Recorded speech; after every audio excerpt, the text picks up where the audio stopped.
Good evening friends. நம்ம வெளியே இருந்து வந்த உடனே தண்ணி தாகம் எடுத்தோம்னா கடன்னு ஒரு செம்பு தண்ணி எடுத்து நம்ம குடிப்போம் இல்லையா? அப்படி செய்யாமல் கொஞ்சம் நிதானமாக மூச்சு விட்டுட்டு அதுக்கப்புறம் நீங்கள் டம்ளரில் தண்ணியை ஊற்றி அந்த டம்ளர் தண்ணியை எடுத்து நீங்கள் குடிங்க.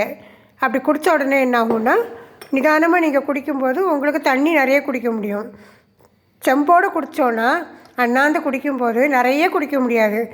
கொஞ்சம் மூச்சு வாங்க நம்ம அப்புறமா நிறுத்திடுவோம். அதை விட நீங்கள் டம்ளரில் ஊற்றி குடிக்கும்போது அது உங்களுக்கு நிதானமாக 1.5 டம்ளர் 2 டம்ளர் கூட நீங்கள் நிதானமாக குடிக்கலாம். இன்னொரு விஷயம், டம்ளரில் தண்ணி குடிக்கும்போது நீங்கள் அதை வாய் வச்சு குடிக்கிறது ரொம்ப நல்லது. தண்ணீரை உண்ண வேண்டும் அப்படிங்கிறாங்க சித்தர்கள். எப்படி தண்ணியை போய் எப்படி நம்ம சாப்பிட முடியும்? இப்படி வாய் வச்சு நம்ம குடிக்கும்போது அதை உமிழ்நீரோடு சேர்ந்து அந்த தண்ணி உள்ளே போகுது இல்லையா? அப்போ அது ஒரு சாப்பாடு மாதிரி தான். அந்த தண்ணிக்கு இன்னும் கொஞ்சம் நிறைய அதனோட பலன்கள் நமக்கு கிடைக்கும்.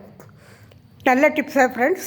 உங்களுக்கு பிடிச்சதுன்னா நீங்கள் லைக் போடுங்க, கமெண்ட் கொடுங்க, சப்ஸ்கிரைப் பண்ணுங்கள். தேங்க்யூ.